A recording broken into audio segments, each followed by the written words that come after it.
Dan anak muda, ini anak muda dia harus tahu. Jangan sekali-kali meninggalkan sejarah jas merah itu oleh Bung Karno. Karena kalau kamu meninggalkan sejarah, kamu tidak tahu akarmu. Dan kalau kamu tidak tahu akarmu, kamu mudah digoyang. BPNB juga bekerja sama dengan Asosiasi Guru Sejarah Indonesia. Itu sedang membuat satu kurikulum, satu modul untuk pembelajaran sejarah khusus mengenai jalur rempah. Itu untuk muatan lokal ya. Halo sahabat budaya, selamat datang di podcast BPNB Sulsel. Nah, 1 bulan lagi kita akan menyelenggarakan event besar, salah satu event besar di Balai Pelestarian Nilai Budaya Provinsi Sulawesi Selatan, yakni Lawatan Sejarah Daerah. Nah, banyak teman-teman yang coba bertanya tentang sebenarnya apa sih lawatan Laseda ini. Kita sudah hadirkan narasumber kita, Ketua Panitia Risma Widiawati, aku peneliti sejarah di Balai Pelestarian Nilai Budaya Sulawesi Selatan, dan juga yang paling tersohor saya pikir andalanku selama ini, Pak Suryadi Mapangara, dosen sejarah Fakultas Ilmu Budaya Universitas Hasanuddin, juga kepala BPNB yang ketiga ya Pak, itu tahun 2001 sampai 2010. Wah, ada 9 tahun sini. Jadi kegiatan Laseda ini juga salah satu yang dirintis oleh beliau dalam pelaksanaannya. Nah, kita coba cari tahu apa sih sebenarnya Laseda itu. Gimana Kak Risma? Kira-kira itu Laseda itu apa sih sebenarnya?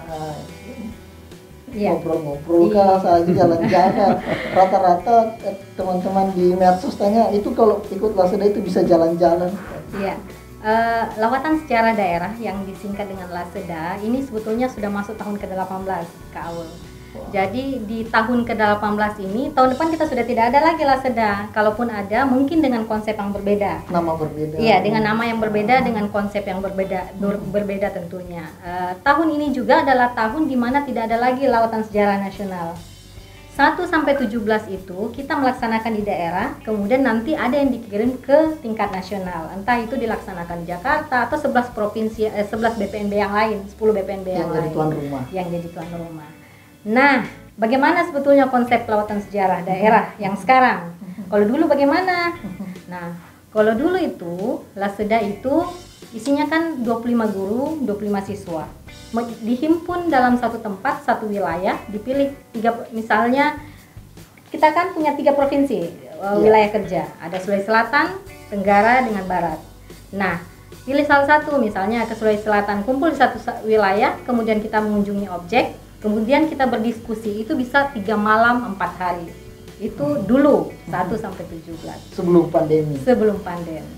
Bagaimana sekarang pandemi? Sedangkan kita tetap harus melaksanakan Laseda. Kita tetap harus memberikan pengajaran tentang bagaimana sejarah itu ke masyarakat, ke siswa dan guru sejarah yang ada di daerah. Nah, dengan konsep sekarang, kita cuma mengumpul 25 artikel, kemudian 25 vlog dari siswa, kemudian artikel dari guru ya? Ya, artikel dari guru. Kalau dari vlog, dari siswa vlog sejarah. Itu konsep berbeda, yang lain daripada yang kemarin. 1 sampai 17 itu semuanya artikel. Oke. Tahun ini kita coba, karena era di mana semuanya virtual, anak-anak sudah terbiasa, siswa-siswa sudah terbiasa bikin YouTube. Jadi kita coba arahkan untuk mereka bikin vlog sejarah. Nah, 25 guru, 25 siswa di 3 provinsi yang berbeda. Dulu 1 provinsi saja, jadi sekarang tuan rumah. Ya.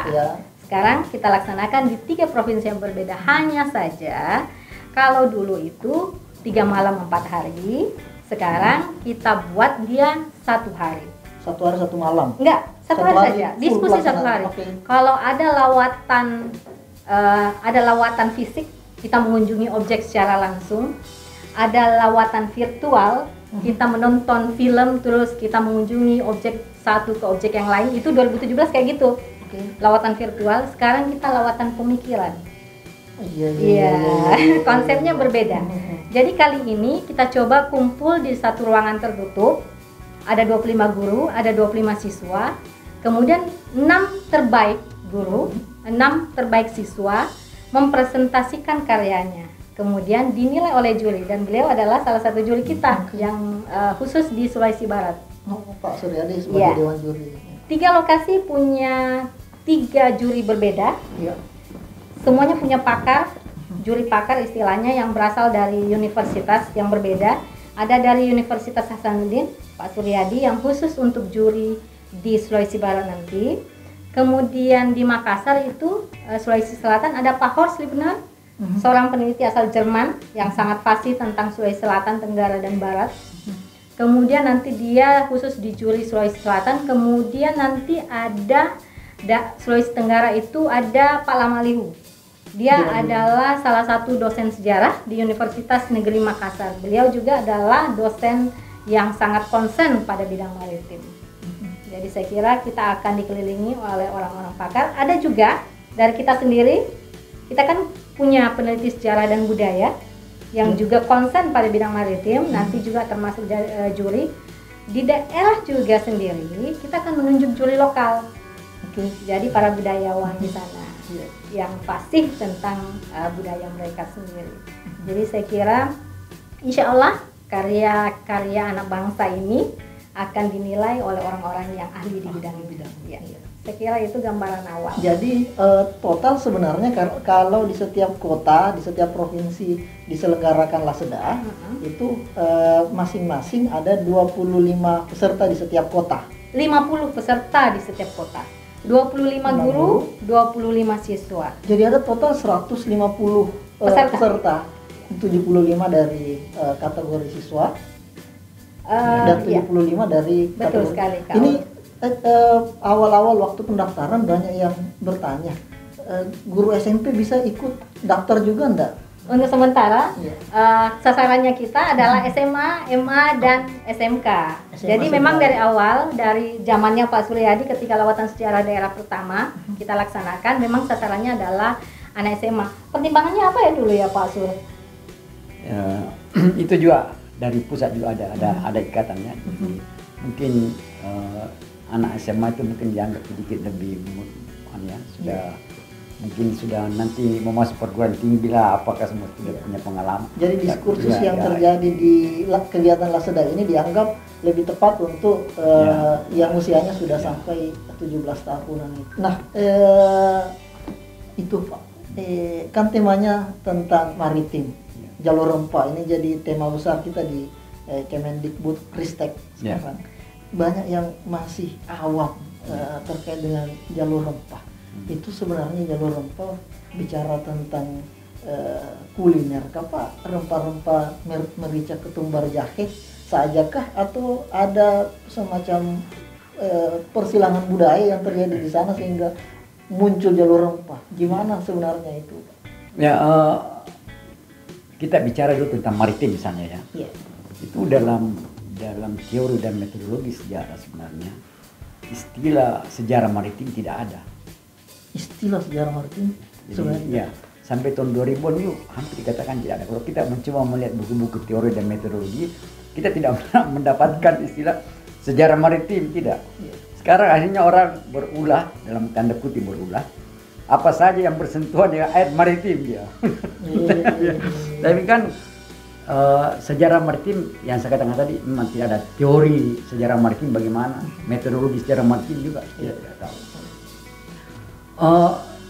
Kalau kita mencoba merujuk pada jalur rempah, ya ini sebenarnya kan orang berpikir kita ini punya yang menyatukan kita dulu sebenarnya rempah. Ada orang berpikir begitu. Dengan jalur rempah ini dia menyatukan semua pelabuhan-pelabuhan di mana satu kapal dengan kapal lain bertemu. Kan ini satu aset yang besar bagi Indonesia. Dengan mencoba mengingat ke masa lalu tentang jalur-jalur rempah itu, kita sebenarnya bisa mengetahui mengapa di Makassar misalnya itu sangat multikultural. Mengapa di Makassar itu ketika misalnya kita melihat ada orang yang mencoba ikut pilkada misalnya, bukan asli orang Sulsel, dia bisa menang. Karena pemikiran orang-orang yang tinggal di Makassar tentu berbeda dengan mereka yang tidak dilalui oleh jalur-jalur rempah itu yang sudah multikultural itu.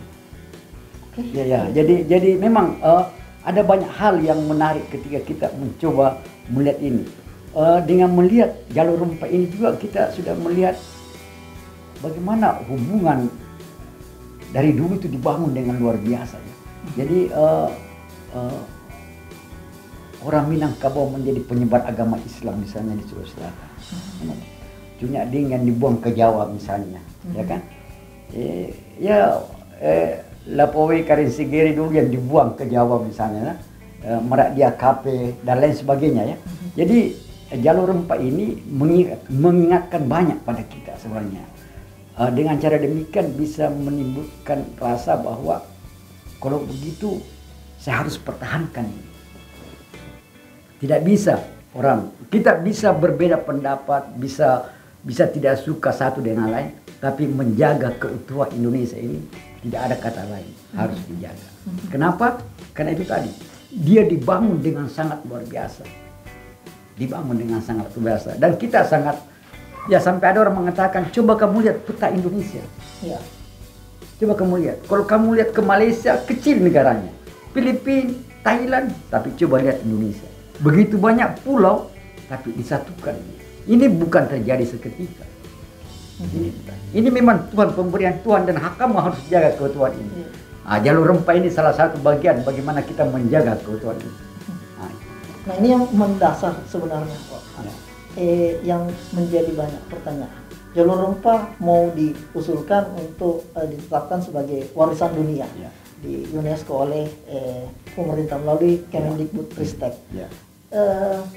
Terus para milenial pada bertanya, apa pentingnya sih, apa untungnya kalau kemudian warisan jalur rempah ini kemudian ditetapkan? So apa untungnya bagi kami anak-anak muda ini? Ngapain saya mesti urusi tentang jalur rempah? Persoalan jalur rempah kami anggap sebagai hal-hal persoalan masa lalu. Ngapain dibawa-bawa sampai hari ini? Apa yang bisa menjadi kebanggaan bagi kami? Yang perlu dilakukan kan menurut anak-anak muda ya eksis saja untuk di media sosial begitu menunjukkan karya kan. Nah kalau jalur rempah diangkat kembali, terus apa untungnya bagi anak-anak muda kita hari ini? Disitulah letaknya pentingnya belajar sejarah. Jadi kalau kamu mau mempelajari sejarah, banyak hal yang kamu dapat. Paling tidak kamu tidak jatuh pada lubang yang sama 2 kali. Mungkin orang mengatakan begitu. Tidak jatuh pada lubang yang sama 2 kali. Jadi dengan melihat jalur rempah ini, itu memang kecintaan pada negara luar biasa. Jadi kita dulu bisa menyatu ketika di bawah Soekarno mungkin dengan retorikanya yang luar biasa. Dia bisa mengajak kita mau makan jagung saja misalnya. Ataupun dia mengatakan, kenapa kita harus berpecah belah ini? Bukankah kita pernah jaya di masa Majapahit dan Sriwijaya misalnya? Begini pentingnya sejarah. Jadi mengingat masa lalu itu membangunkan semangat. Dan anak muda dia harus tahu. Jangan sekali-kali meninggalkan sejarah, jas merah. Karena kalau kamu meninggalkan sejarah, kamu tidak tahu akarmu. Dan kalau kamu tidak tahu akarmu, kamu mudah digoyang. Ya. Kalau pohon tidak kuat akarnya, angin. Ya. Dulu mungkin angin puting beliung kita bisa lawan, tapi kalau kita melupakan sejarah, gerimis pun kita akan hanyut. Jadi ini sesuai sebetulnya dengan tujuan lawatan sejarah itu. Jadi tujuan lawatan sejarah itu salah satunya adalah menumbuh kembangkan jiwa dan semangat kebangsaan di kalangan generasi muda. Jadi itu salah satunya. Semangat kebangsaan. Iya. Dengan belajar sejarah tentang jalur rempah, kita akan belajar banyak tentang sejarah masa lalu. Terutama tokoh-tokoh yang terlibat di jalur rempah. Karang Patingolong misalnya. Karang Matoaya misalnya kalau kita berbicara tentang Makassar ya. Karang Patingolong itu bisa berbahasa beberapa negara, berbahasa asing, beberapa negara, Portugis, apalagi Pak, Inggris, banyak ya. Ada 5. Termasuk bahasa Latin. Iya, termasuk bahasa Latin. Perpustakaannya juga waktu itu diklaim cukup lengkap. Pengetahuannya bisa terdorong seprogres itu karena adanya jalur rempah. Kedatangan bangsa asing ke Makassar. Interaksi kultural itu bisa mendorong juga pengetahuan. Benar. Dan salah satu kehebatan, salah satu yang membuat kerajaan Makassar waktu itu berkembang luas itu karena dua perdana menterinya Kareng Matawaya dan Kareng Patinggaloa itu mengadopsi dari luar banyak hal. Tahu abad keberapa, Aul? Itu Itu abad ke-17. Kita sekarang abad keberapa? 20. suatu. Jarak yang cukup jauh. Kalau kita berbicara kini, kita tidak bisa bayangkan orang-orang di zaman dahulu bisa secerdas itu, bisa pengetahuannya sebesar itu dan sekaya itu. Itu karena jalur rempah. Nah, saya coba bayangkan itu, Pak KM. Kesadaran kita akan besarnya sejarah masa lalu kita baru akan kelihatan kayaknya kalau kita berada di pentas internasional. Ketika kita berhadapan dengan pribadi-pribadi yang lain dari bangsa yang lain. Ketika kita tidak punya kesadaran tentang besarnya bangsa kita, kita langsung minder dan tidak bisa berbuat apa-apa. Tapi kalau kita sadar, oh, Anda tahu bahwa peradaban dunia, salah satu yang mendukung besarnya peradaban dunia itu karena peranan Nusantara, Indonesia melalui jalur rempahnya, sehingga kita sebagai anak bangsa harusnya ada rasa kebangsaan. Nah, itu yang coba dibangun dan dibangkitkan oleh saya pernah pemerintah kita di Malaysia ya, sekolah ya. Ketika berbicara tentang orang Bugis orang Jawa dari Jawa, itu saya punya tidak bergetar hati saya. Tapi ketika dikatakan Indonesia baru dia bergetar. Begitu penting. Ya, karena mungkin saya belajar tentang sejarah bagaimana tentang Indonesia itu. Jadi kalau berbicara daerah kita tidak kecil. Tapi kalau sudah menyebut Indonesia, maka semua menjadi menyatu ya itu di Indonesia itu. Kita masuk ke lawatan. Nah, itu cakep sekali. Sebagai kan Pak Suryadi Dewan Juri ini, boleh dong dikasih itu bocoran atau tips trik kira-kira poin apa yang bisa dilakukan oleh peserta baik dari guru ataupun siswa dalam mengikuti Laseda sehingga bisa lebih besar mengambil hati Dewan Juri. Kira-kira apa yang perlu dilakukan? Ya, berbicara tentang sesuatu di masa lampau di mata seorang sejarawan tentu berbicara pada data. Ya, dia tidak berbicara pada dongeng. Tapi apakah tidak bisa dongeng ikut terlibat di dalamnya? Boleh. Tapi jangan berisi dongeng semua. Tapi dongeng untuk bisa memperjelas, memperkuat apa yang tertulis. Nah, itu satu. Yang kedua, penggunaan pakar ketika mewawancarai seseorang, itu pakar sejarawan itu harus ada. Ya, jadi ketika Anda bikin vlog mengenai jalur rempah, ya tentu Anda perlu narasumber ya. Narasumber juga harus dimiliki. Dan juga tentang kalau membuat misalnya vlog itu harus ya jangan semua transisi dari satu ke lain hal itu semua ambil dari copot kiri copot kanan, tidak, harus kamu ya mungkin lebih banyak ya. Dan yang lain itu sebagai sekunder, tapi primer itu harus dari kamu. Gitu. Dan juga mungkin kebaharuan. Ya, itu yang perlu barangkali kan. Mungkin ada hal-hal yang orang tidak pernah duga sama sekali, Anda bisa munculkan. Nah, itu bagus juga ya kita melihat. Tapi Anda bisa menjelaskan itu dengan baik sampai Yuri juga bisa terkesima atau terkesan dengan itu. Jadi kebaharuan itu menjadi sesuatu yang bagus. Gagasan apa yang coba dituangkan dalam karyanya, baik vlog maupun artikel. Kak Risma, karena tahun ini dengan konsep yang baru, sebenarnya apa yang diharapkan di kita, sosok seperti apa di peserta yang kita coba dapatkan sebenarnya di Laseda ini? Ya, dengan keterbatasan waktu sebetulnya, dengan perbedaan konsep, kita masih mengharap hal yang sama, bahwa tujuan kita adalah memperkenalkan sejarah ke siswa dan guru di daerah-daerah tertentu ya, seperti Sulawesi Selatan, Tenggara, dan Barat, karena kita di 3 provinsi ini. Tentu saja itu tidak berbeda. Harapan itu kita masih sangat harapkan kepada peserta, tapi di luar itu sebetulnya ada tujuan lain oleh BPNB melaksanakan lawatan sejarah dengan konsep jalur rempah.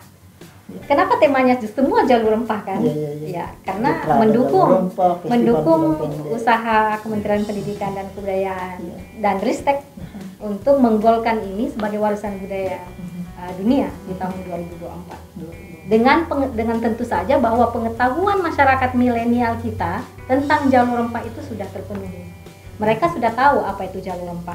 Nah, sampai kemarin anak-anak siswa nggak ngerti apa itu jalur rempah karena tidak diajarkan di sekolah-sekolah. Nah, BPNB juga, ini di luar lawatan sejarah ya. BPNB juga bekerja sama dengan Asosiasi Guru Sejarah Indonesia itu sedang membuat satu kurikulum, satu modul untuk pembelajaran sejarah khusus mengenai jalur rempah. Itu untuk muatan lokal ya. Khusus sampel kali ini hanya di Sulawesi Selatan dulu. Kalau ini berhasil, insya Allah Sulawesi Tenggara dan Barat itu akan kita sasar juga. Jadi intinya adalah pengetahuan tentang jalur rempah dulu, ya, kepada masyarakat milenial kita. Itu dia. Tapi apa motivasinya? Coba. Kan biasa anak milenial itu, oke lah, sosok pengetahuan dapat dari Google kan. Apa sebetulnya yang ditawarkan oleh BPNB kan? Nah, ini penting ini untuk anak-anak. Apa yang bisa didapatkan selain bisa eksis di YouTube kita, 6 besar kan vlog itu nanti di media sosial akan diupload. Likes terbanyak itu juga menjadi penjurian kita. Tapi selain itu tentu saja ada uang pembinaan. Artikel yang 6 besar itu nanti akan artikel guru 6 besar itu akan kita muat entah nanti di Jurnal Walasuji akan terbit di jurnal kita. Terakreditasi nasional Pangandaran. Insya Allah. Gitu. Selain itu, muhibah, insya Allah kalau tidak ada perubahan, muhibah jalur rempah akan dilaksanakan di bulan Agustus kan.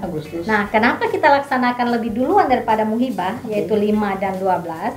Karena guru yang terbaik satu saja nanti akan dipilih oleh juri termasuk di setiap provinsi. Tidak setiap provinsi, maaf sekali, terbatas dari 2 saja karena Tenggara kita terpaksa pending karena animo masyarakat di sana kurang sedikit. Jadi untuk sementara dari 2 provinsi itu kita pilih satu terbaik, guru terbaik yang kita tampilkan di muhibah nanti. Akan ikut terlibat dalam kegiatan muhibah Festival Jalur Rempah di Makassar. Kalau itu bukan cuma eksis saja, diakui secara nasional, tetapi juga ada yang didapatkan fee misalnya. Tetap muncul di jurnal ada fee, muncul di muhibah ada fee. Terakhir ada uang pembinaan. Apalagi yang kurang dari jalur dari lawatan sejarah ini kan ya? Nah, terima kasih banyak Kak Ima. Semoga kegiatan lawatan sejarah daerah tahun 2021 yang ke-18 dan mungkin the final event untuk kelas final season bisa terselenggara dengan baik, sukses, dan kita sangat menarik banyak bonus-bonusnya ternyata untuk peserta makin menarik minat peserta untuk lebih memaksimalkan potensi yang dia miliki dalam kegiatan Rasa Daerah. Terima kasih banyak waktunya Kak Ima, Pak Suryadi. Terima kasih kembali. Nah, hadirin sekalian, teman-teman, sahabat budaya, terima kasih banyak sudah menonton sampai di final time ini. Mohon di like dan subscribe itu YouTube kita, dan sampai ketemu di topik selanjutnya.